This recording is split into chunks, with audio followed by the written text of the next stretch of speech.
I remember I was living in Brazil. Actually, I was going to this John of God. Some of you might remember him.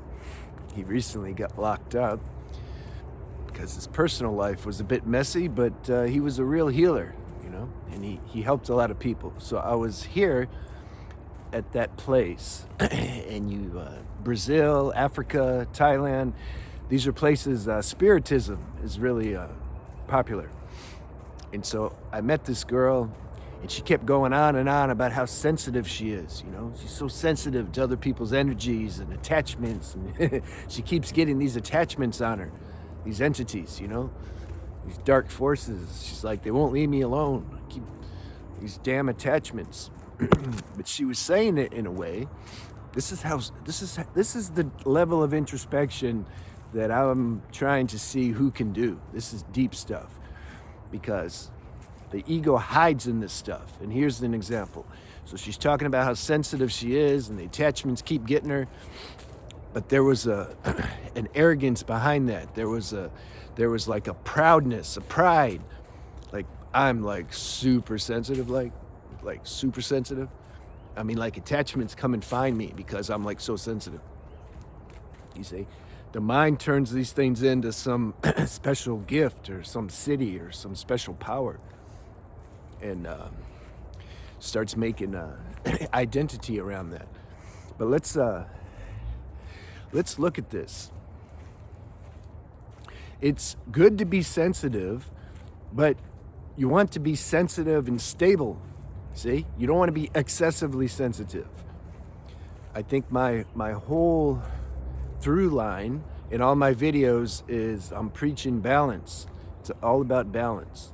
You don't want to be so dull you don't feel anything. Like, you can eat, somebody cooks some feces and put sugar on it, and you're like, yeah, it's really good, it tastes good.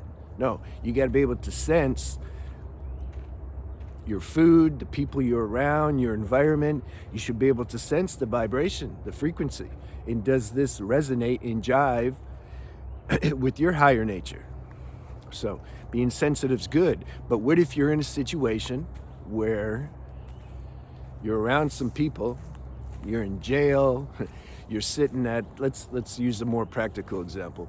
You have to go to the hospital, emergency room. It's either you're there for you, or you're there for a parent, or you're in some collective get-together, a wedding, a funeral. I don't know, because I don't go to any of those things. But you had to go somewhere where you're around this collective, or grocery store, and you're standing in line, post office, right? You hear these, you're around all this this mix of like different frequencies and energies, and people are gossiping, and you can feel the mental illness oozing out of them. They don't even have to say nothing. They're just standing there, but they're like, some are like they're like a time bomb. They're like waiting to explode, waiting to go postal in the post office. They want somebody, just give me a reason, that kind of energy. Because we're in telepathic communication with each other all the time anyway. It doesn't matter if we realize it or not, but we are. We can feel, we sense energy. What do you do then when you're in those situations where that energy, you can feel it? It's like pulling you. It's either activating you. I mean, we can say it in all kinds of ways. Eckhart Tolle talks about the pain body. If somebody else has a pain body, you can activate your dormant pain body. You can say it like that. Whatever way you hear it that helps you understand is how you want to hear it. Or it can activate some negative dormant thought stream in you. You can hear the gossip, people talking, or they're talking about politics, or they're talking about how the world is like in bad shape. And then, you were in a good space before, but then you notice this energy's pulling you. It's pulling you into this negative perception and projection, Or their anxiety activates your anxiety. You have a sensitive nervous system by nature. A lot of people do, especially nowadays. So, you see, that's different. It's different. If you're super sensitive by nature, you have to understand People who have a more genetically stable nervous system, they don't understand you, and there's not something wrong with you because like you get rattled easy. Doesn't mean, it's like saying there's something wrong with somebody who like broke their arm and is wearing a cast, or they're using a walker or something. You see, nobody thinks there's nothing wrong with that. Why? Because it's like accepted, like we can see it, it's physical. It's like, okay, he has a certain disability or handicap or something, okay. Yeah, you don't mess with them. You don't judge their spiritual nature based because they have a cane. Maybe some do. They say, no, you need to get more self-realized. You can let go of all this.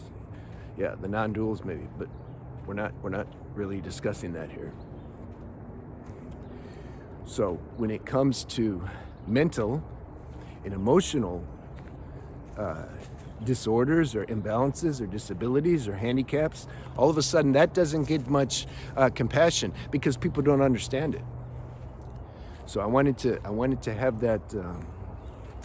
I wanted to share that empathy because I think it's necessary.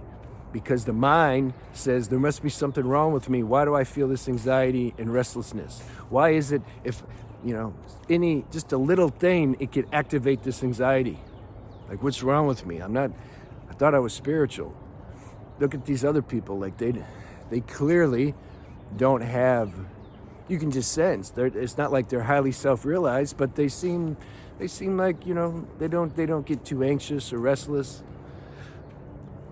I don't know if they're dull, but let's say they're not dull. They're just, they don't have a nervous system excessive sensitivity or imbalance. So if you do, it's no different than if somebody's born, they blind or they can't hear. It's just your particular limitation took the form. It's more housed in the emotional mental body as opposed to the physical body.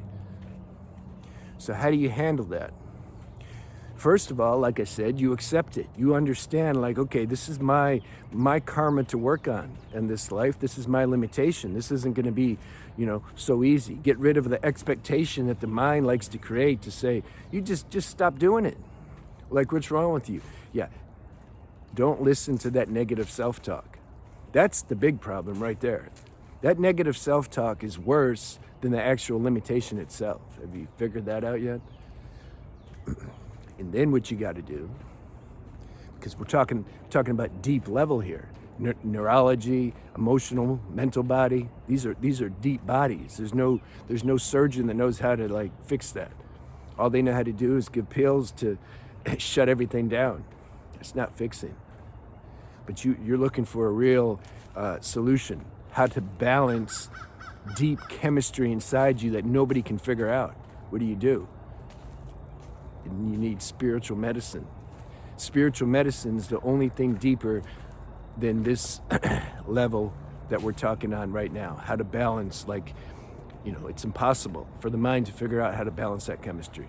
You can say, well, take this herb, take that stuff, do this, take biofeedback. You can do, these things might be a little assistive, but it's not going to address the causative factors. You want to know how you can organically be around others or in situations that provoke and trigger this imbalance that you have in your chemistry.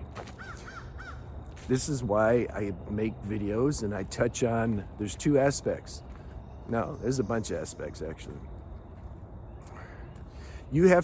I made that video, how keep your attention on God and a shift will happen.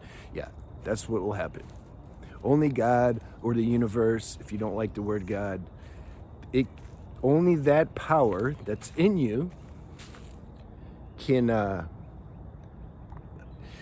can create this shift inside or balance this chemistry. And of course, also underpin that with good, healthy lifestyle habits and diet. And you can see my other channel, Transcending Shadows, and Preserve Your Sexual Energy. We have to do our part to create a conducive environment so that a shift can happen. But the actual shift itself, intruders, dogs. It's all right, but we're you hear them? I should flip the camera so you can see, but I can't. Hi.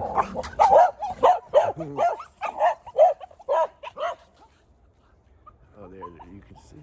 All right, so this actual shift, how that's going to actually happen, how do we actually get this spiritual power to awaken in us? That's why I made that video. Keep your attention on God and a shift will happen. You have to find your way, ask God or pray and sit quiet and let that download be given to you. When you're in that moment, when the energy of an environment or a person or some situation is really activating you, that's game day. That's when you need to really be in the moment and feel how, say, God, what do I do right now? It's happening. It's happening. I can't do anything about it. See, you surrender to that, number one.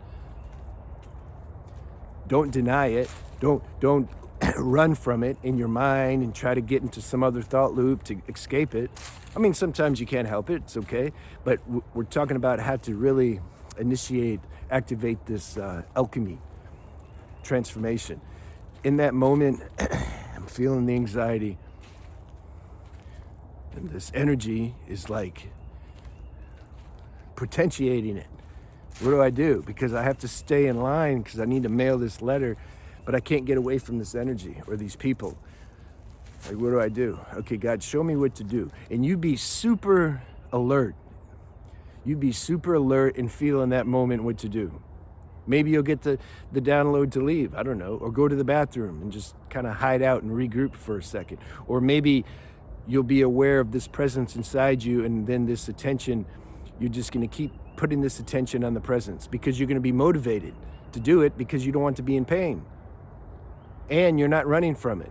Like you've initiated the process of like taking your life back from being held hostage by this